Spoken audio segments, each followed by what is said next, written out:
Thanks for choosing this free Anfield Index podcast. If you'd prefer to listen to this or any of our other shows without adverts, then now's the time to check out Anfield Index Pro. With AI Pro, you can supercharge your entire listening experience. You'll not only get all of our podcasts without the ads, but you'll have them far faster with our Quick Publish feature available exclusively for subscribers. AI Pro also puts you in the heart of our sound studio, with an option to listen to many of our shows live and interact with the podcasters in real time as the shows are recording. Upgrading couldn't be easier. AI Pro is available on all popular podcast platforms, and we have our own apps for Apple and Android. Just head on over to AnfieldIndexPro.com and get started today. Hello and welcome back to the KENN7 channel. We're having a little football chat on a Wednesday morning. Obviously, Liverpool got a game this evening against Norwich in the FA Cup. And joining me is superstar journalist from The Athletic, James Pearce. James, welcome, mate. Thanks very much for your time. Morning, Gav. We've got quite a bit to talk about. Obviously, we've just put a bit of silverware in the trophy cabinet on Sunday, which was fantastic. I'm guessing you were at the game. Yeah, I was there, yeah. I don't want to delve in tactically to the game or anything, but there's a few things that I wanted to ask you about. First of all, what did you think of Luis Diaz's performance? Yeah, I thought Diaz was the pick of Liverpool's attackers on the day. He's been an absolute sensation, hasn't he? It's watching him play, it's hard to believe he's only been at the club a month, because we've been so used to talking about how, you need to cut new players some slack, and how they, especially when you come to, a new country, new language and all the rest of it, there's a period of adaptation. And we've seen it with Klopp numerous times where, he is all about, he buys someone for the long term, for 5 years, not 5 months. And people like Fabio and Andy Robertson and Oxlade-Chamberlain had that period where, frustration early on before they kind of got to grips with what exactly the manager wanted from them. But, we'll talk about hitting the ground running. I think it says a lot about the homework that Liverpool do in terms of fitting the profile for the kind of players they go for in the transfer market, because he looks every inch a Klopp footballer to me, both in terms of what he does with the ball and, just as importantly for Klopp, what he does without the ball, because he's a nightmare for defenders. And it was good to hear yesterday Klopp confirm that there was no issue when he came off on Sunday. It was just fatigue, having put such a big shift in. I watched the press conference yesterday, because I obviously do a video about every press conference, and I found it interesting to hear him say, I think what he said was, we haven't given him all the information, but he just understands what he needs to do already. And I found that really telling. And I think that goes back to your point about the scouting. Yeah.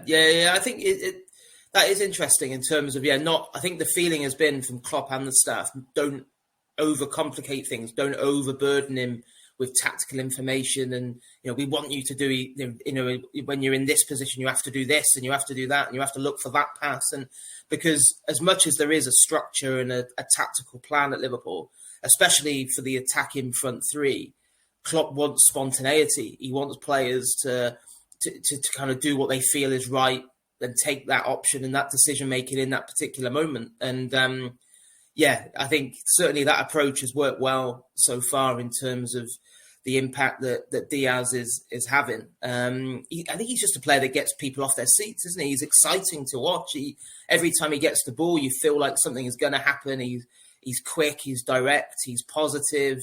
I like the fact he's not, not everything he tries comes off, inevitably, but he's not afraid to kind of take risks and knows that, not everything will come to fruition, but so much has done so far. And it's mouthwatering to think what Liverpool could go on to achieve this season with him in that kind of form, because, for so long we talked about it being this kind of like, well-established front three, and how it was almost impossible for anyone to try and, get themselves involved in that. And then, you've now got that front three plus Jota plus Diaz.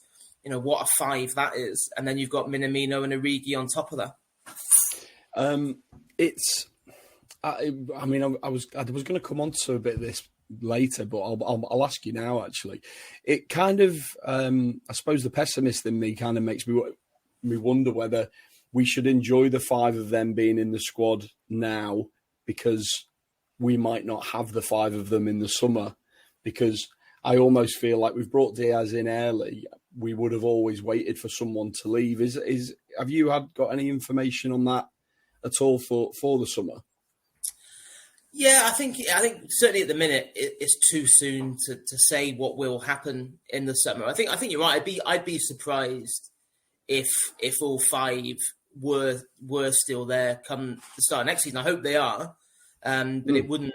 I think that goes without saying. But it wouldn't surprise me if one wasn't. But then it's at the minute. In terms of there's so much still to be decided when you think we've got this transition period at the minute where Michael Edwards hands on the reins to Julian Ward, and there is a lot to kind of sort out there in terms of probably top of the list obviously is Mohamed Salah's contract.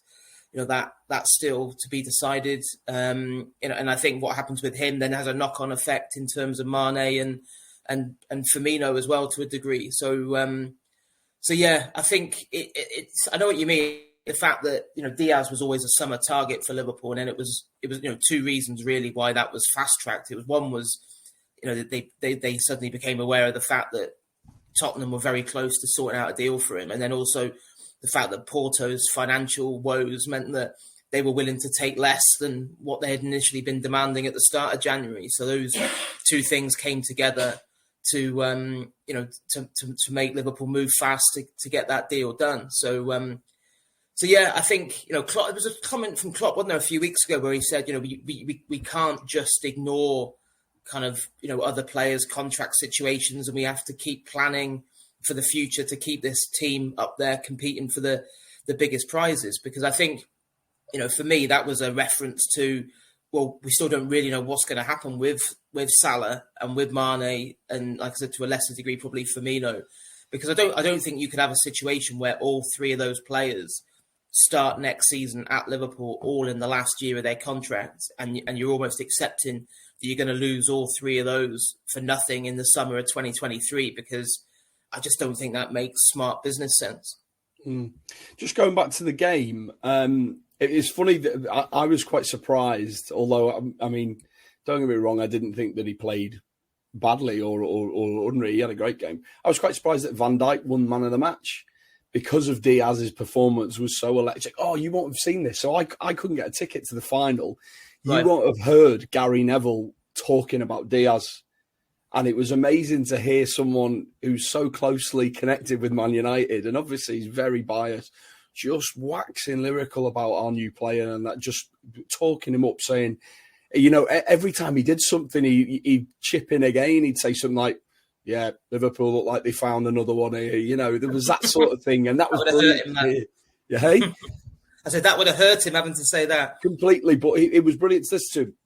But just going back to Van Dijk, he had a great game, and quite often with Verge, he's that good that you almost take it for granted. Do you feel like he's back to full Verge, the Verge that we knew before the injury? Yeah, 100%. I think probably in the last 5 or 6 weeks, really, it feels like he's now got back to that level. I think there was always going to be a kind of a period where you just had to, accept that it was bound to need time, because you don't miss that amount of football, no matter how good you are. And he is the best centre half in world football. You don't miss, what was it, 8-9 months, and then just step back and you're suddenly the player you were. I think there were signs earlier on in the season of a degree of rust. I think about some of the goals Liverpool conceded. I think probably the one away at Leicester, when Liverpool lost, what was that, kind of back end of December. You thought to yourself, oh, that's not quite the Van Dijk we all know and love. Yet it feels like over the last probably 5-6 weeks, that he has been absolutely imperious. And I was a little bit surprised. I agree with you. I thought Diaz was the pick of Liverpool's outfield players on the day. I suppose you could easily have given it to to Kelleher, to be honest, for the big saves he made. I mean, even Mendy made some brilliant saves as well, because it was a day for goalies really until Kepa's blazed that spot kick over. But yeah, that's so important to see Van Dijk back to those levels, because I think you can see now as well that attackers just aren't getting any change out of him whatsoever, and Liverpool's high line, which when results aren't fantastic, then people always jump on it, don't they, and are critical of the high line and say, what on earth are they doing? But thankfully we've had none of that talk for a while now, because I think when the team is functioning well, you can see exactly why they do defend so high, because it enables them to squash the play into a shorter area. They're reliant on the press working well to force teams to cough up possession. And yes, there is space in behind to exploit. But when you've got a defender with the recovery pace of Van Dijk, who reads the game so well, plus you've got a keeper, whether it's Alisson or Keller, who's so comfortable with the ball at his feet, the precision for a team to use that space in behind, it has to be absolutely spot on. And then you look at the stats as well, and you've got Liverpool. No team has caught the opposition offside more often this season in Liverpool, because it's such a well drilled unit, and Van Dijk is absolutely pivotal to that.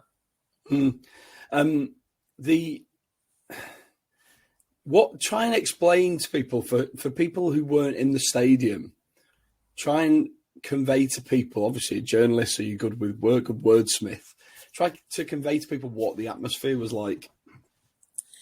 Yeah, it was amazing. I think, it always feels a bit, I've been to a few League Cup finals, going back over the last kind of 20, 30 years, and FA Cup finals as well. And it always feels better for the League Cup final. I think just the way that the tickets are divided, the two finalists get that many more tickets for the League Cup final. And I think also there was a few reasons why it just had an extra edge to it. I mean, the fact it was Chelsea, I think there's all, no love lost between those clubs, going back to, probably the last time they met in a League Cup final in 2005, when you had the Benitez-Mourinho rivalry. And so there was that to it. But I think also, a lot of the Liverpool fans I spoke to outside the stadium, and the sun was shining, and it had been a long time since Liverpool fans had a day like that in the capital. And, you go back to, we hadn't won a domestic cup for, one of the domestic cups for 10 years, which is, far too long. Hadn't been to a big Wembley final since 2016 in Klopp's first season.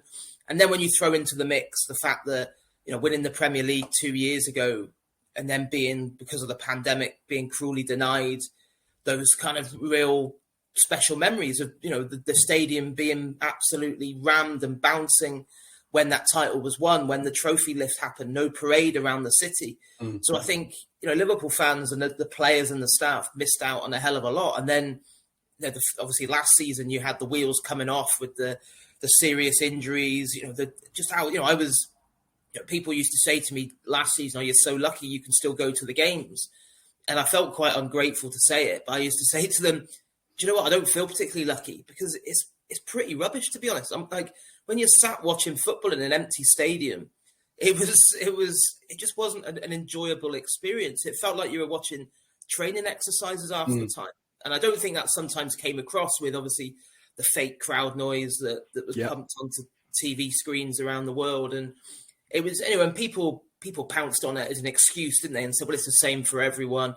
But it wasn't the same for everyone, because I don't think every team isn't an emotional team with an emotional brand of football like Liverpool have that feeds off that emotion from the supporters. A very emotional manager that always talks about how everyone's in it together. He talks about don't come along to games as a Liverpool fan to be entertained. You come along to be part of it, to help us along the way. And Liverpool massively missed that. So, yeah, I think all of those things kind of added together to make the atmosphere incredible at Wembley on Sunday. And then, the scenes afterwards, once Kepa had missed that penalty, I think, that people will cherish those forever. There was a lovely video of Kenny with Jurgen Klopp. I don't know whether you've seen it. I saw that, yeah. The thing that stuck out for me, and I've known Kenny since I was a kid, I don't think I've ever seen Kenny really give anyone a hug. And that's just who he is. But when it's Jurgen Klopp, yeah, he'll take a hug off Jurgen Klopp 100%. But the fact that Jurgen said to him, and if anyone watching this, if you haven't seen the video, Jurgen says to him, "You were the last one, weren't you?" And Kenny says, "I was." And that's the moment. So he gives him a big hug. It's absolutely fantastic. I just wanted to ask you as well, just before I leave this game and we go on to the Norwich preview, the subs in the game. I get the impression that the Chelsea subs were predetermined. They weren't a reaction to what was going on in the game. He was going to keep the team the way it was. He built the team in order to keep Liverpool at arm's length as much as he could. And he always had in his mind he would bring in on Lukaku and Werner for his pace. And I felt like it seemed to work for him, whereas our substitutions, we brought Jota on, who didn't really contribute. Not to say that he's rubbish or anything. Maybe he's just not fit. Yeah. Harvey came on, did a few things, but was a little bit quiet, if we're honest. And I think the game changed at that point. How did you see it when you were in the stadium? Yeah, I'd agree with that. Yeah, I don't think the substitutions. I think it was a bit of a contrast to say you look at Inter Milan away a couple of weeks ago. And I think those subs, transformed the game in terms of that triple substitution that Klopp did then.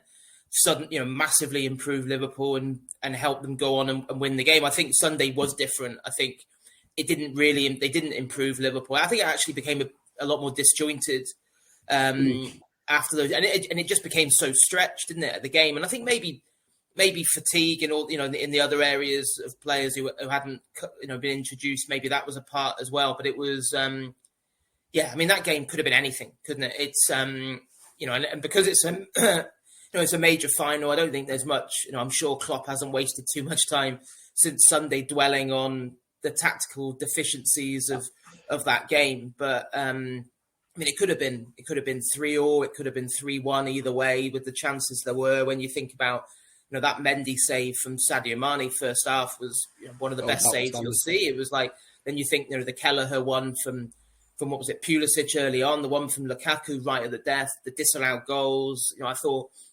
it's, VAR, it's, two massive decisions. Probably you'd say, even themselves out in the end, one going Chelsea's way with the disallowed Matip goal, one going Liverpool's way with that really tight call. But yeah, it was. I'd say it was probably the best 0-0 I've ever seen. I think if anyone had said to you beforehand it would be 0-0, you'd be thinking, I bet real cagey affair. Both teams too worried about what the other one might do to them to really come out of their shell and play. But it was the absolute opposite, wasn't it? It was just a fantastic game, and I think that's why when you come out on top in a game like that, it just does so much for you. You see people say, I've seen people who support other clubs saying, oh, that was a bit over the top. It was only the League Cup, but it's like, no. It meant that much because of what Liverpool have been through the last couple of years, but also I think because of what they know that this could do for them for the back end of the season. Because it does feel like shades of 2001 where you talk to anyone that was part of that treble winning team, and they always say that the most important moment of that season was beating Birmingham City in the League Cup final, because again, it wasn't massively convincing on the day, but that just gave them the momentum to kick on. And winning is a habit, isn't it? And then you get a taste of it and you want more. And that's why you think with the way the squad is at the minute and with the way that belief is so high, you do think to yourself, wow, what have we got in store for the next few months?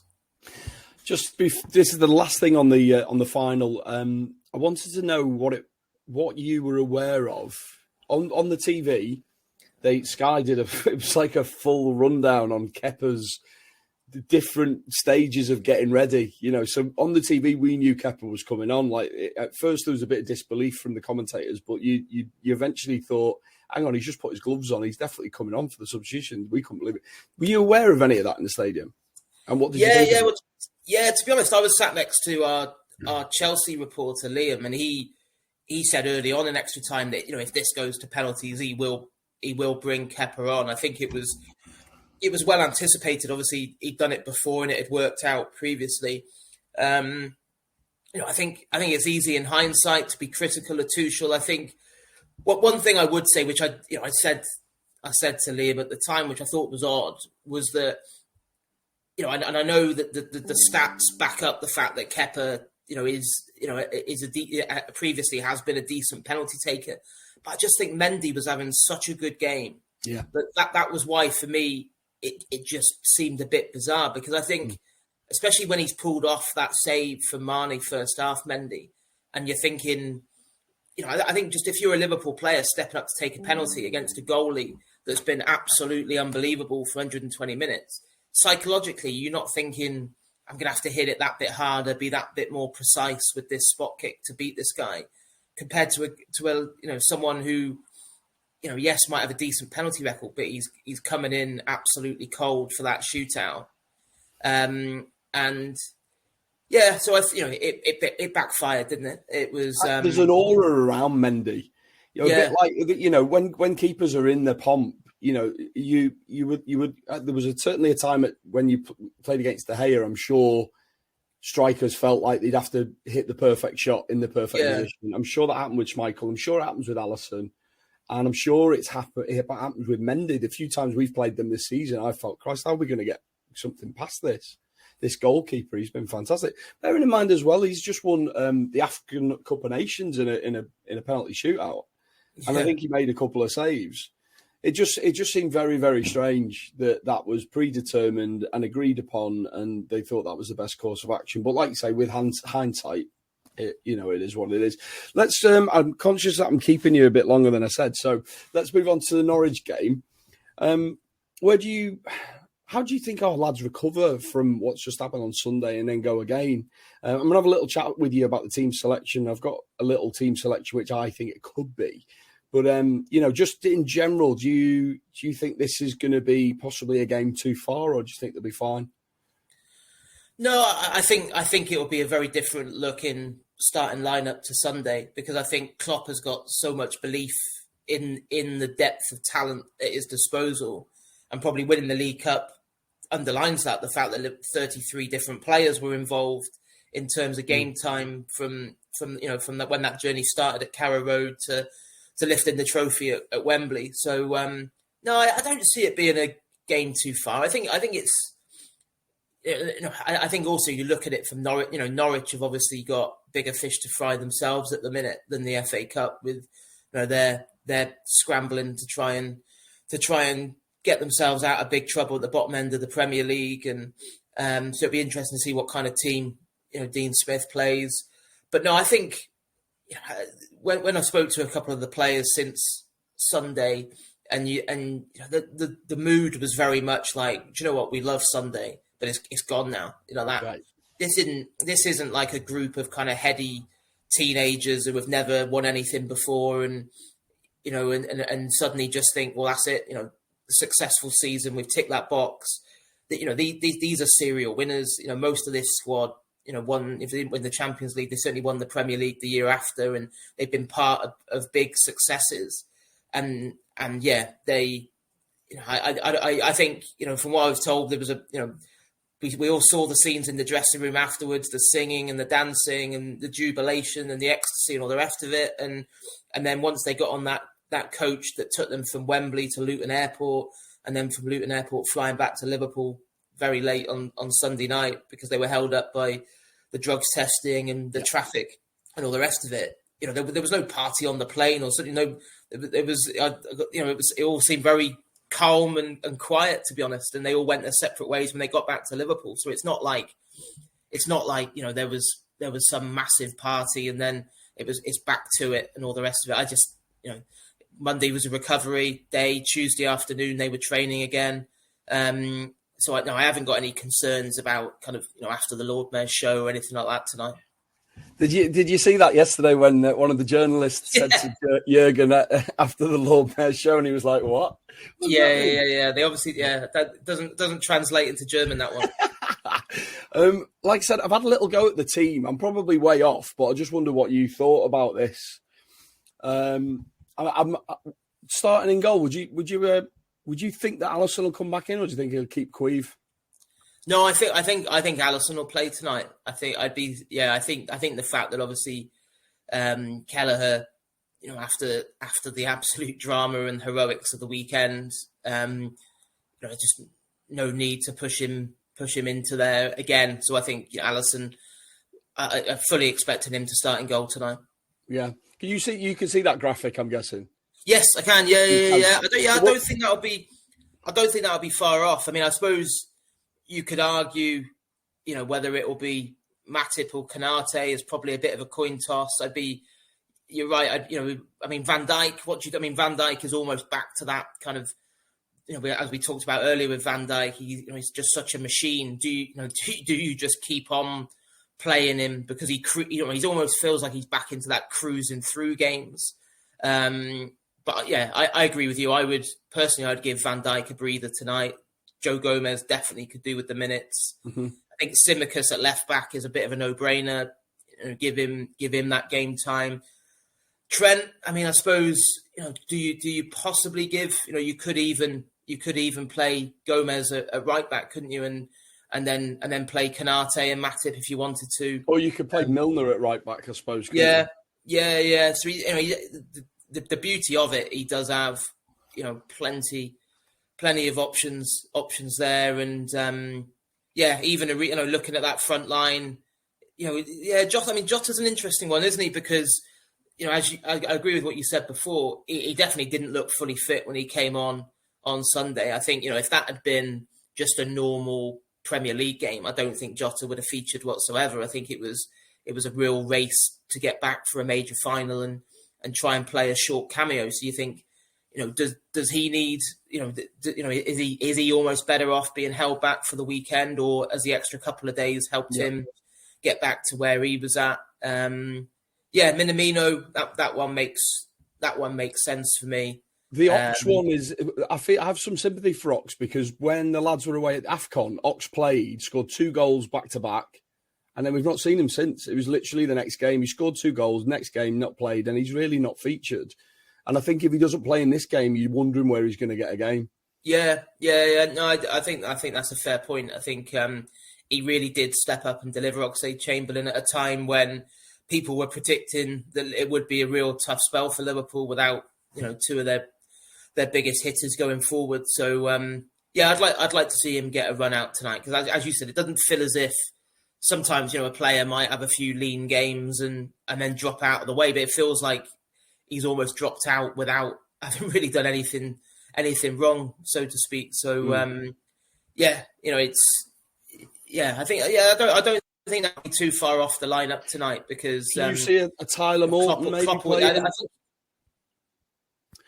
Could you see a Tyler Morton maybe playing? Possibly on the I'd be surprised if he started just because of the sheer options he's got in there at the minute. Obviously Keita came off relatively early, didn't he? I think second half on the weekend. So you think he would be in the mix as well. So I think maybe bench for someone like Tyler Morton, but I'd be surprised if he was in the midfield starting 3. Lovely stuff. Well, just before I let you go, can I just ask you, because obviously you transfer guru for Liverpool, so your understanding is the Fabio Carvalho deal pretty much done, just needs dotting the I's and crossing the T's? Do you know what? It's gone pretty quiet on that, hasn't it? Since the back end of the window. I mean, the deal was done. It was a paperwork issue that meant it was just impossible to get over the line on that frenetic night on deadline day. So I think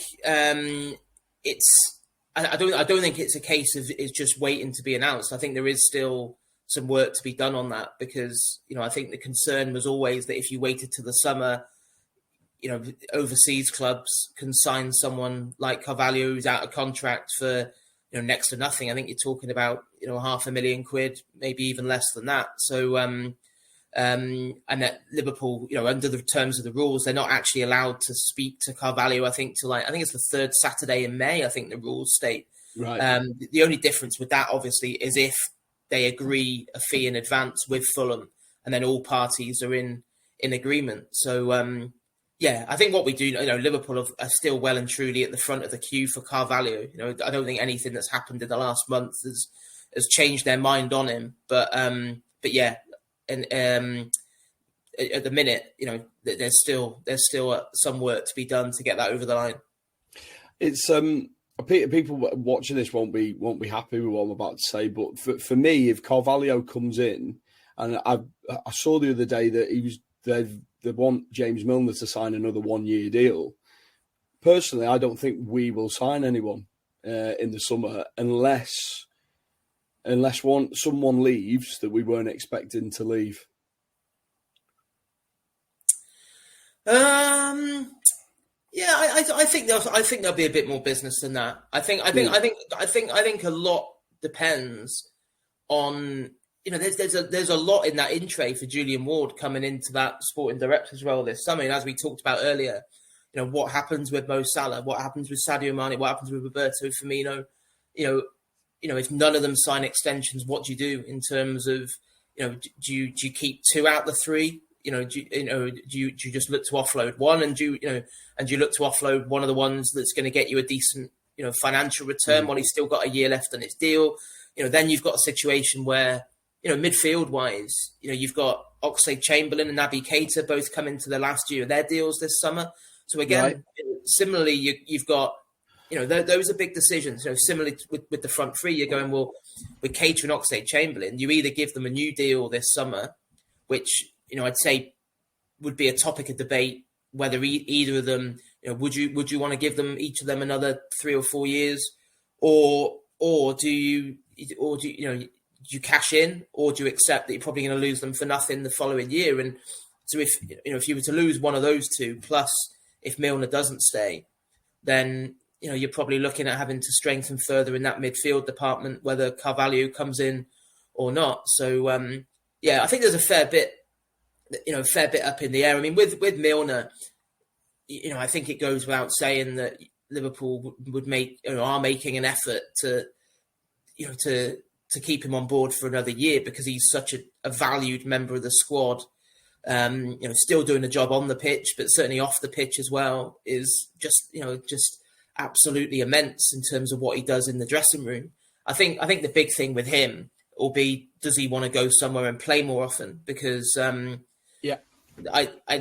why I don't think it's nailed on at this stage that he will just commit for another year, because I think he's in the process at the minute of kind of weighing up his options and deciding where he's at. And we know that the way that Liverpool operate, that with Milner, what is he, 36 now, going on 37, that any extension on the table would be heavily incentivized based on appearances. Yeah, and it wouldn't surprise me if he's looking around thinking, well, where are those appearances going to come? If Liverpool are going to be adding to their midfield in the summer, so. Plenty for him to think about. But, regardless of whether Milner stays for another year or not, I think, if he does, then he's great to have around. If he doesn't, then, every Liverpool fan will wish him well, because, him and Joel Matip are probably vying now, I think, probably for the crown of Liverpool's all-time greatest free transfer, because, I think for a long time you'd probably say it was Gary McAllister, but I think Milner and Matip have certainly usurped Big Gary with what they've achieved at Liverpool. Brilliant. Well, listen, James, I really appreciate your time. Thank you so much. Is there anything that you're working on at the moment, the Athletics, people should be looking out for? Cheers, Gav. Yeah, there's a few pieces on there at the minute. Obviously, all the fallout from Wembley, and in particular a piece looking at the role of German neuroscientists that Klopp's been working with, that in particular have massively helped the set piece return so far this season. The German guys, Nicholas and Patrick, they were over at Kirby last week working with the players on penalties. So, that piece is up on The Athletic at the minute. And, lots more planned for the next few weeks. It's a busy time. But, just so exciting to, whether you're supporting Liverpool or writing about Liverpool at the minute. Just the fact that we're even daring to talk about a quadruple, and we're now into March, just shows, what an amazing season this has proven to be. There you have it. James is talking utter sense there. Drink it in, everyone. Enjoy what's going on at the moment, because this is not normal, and football's there to be enjoyed, and that's what it's all about. James, thanks very much for your time, pal. And Cheers, if you're watching this on YouTube, hit the subscribe button, hit the like button, hit the bell button. Thanks very much. Cheers, mate. We hope you enjoyed listening to this Anfield Index show. Please be sure to subscribe to our channel so future podcasts find their way to your device automatically. There's nothing quite like fan engagement, and we'd love to know what you think of anything discussed on this show. The best way to get in touch is over on our free Discord community, where both podcasters and listeners debate the hottest LFC topics 24/7. Sign up free now at anfieldindex.com/Discord. You won't regret it. You can also follow us on Twitter at Anfield Index, and find us on Facebook by searching for Anfield Index.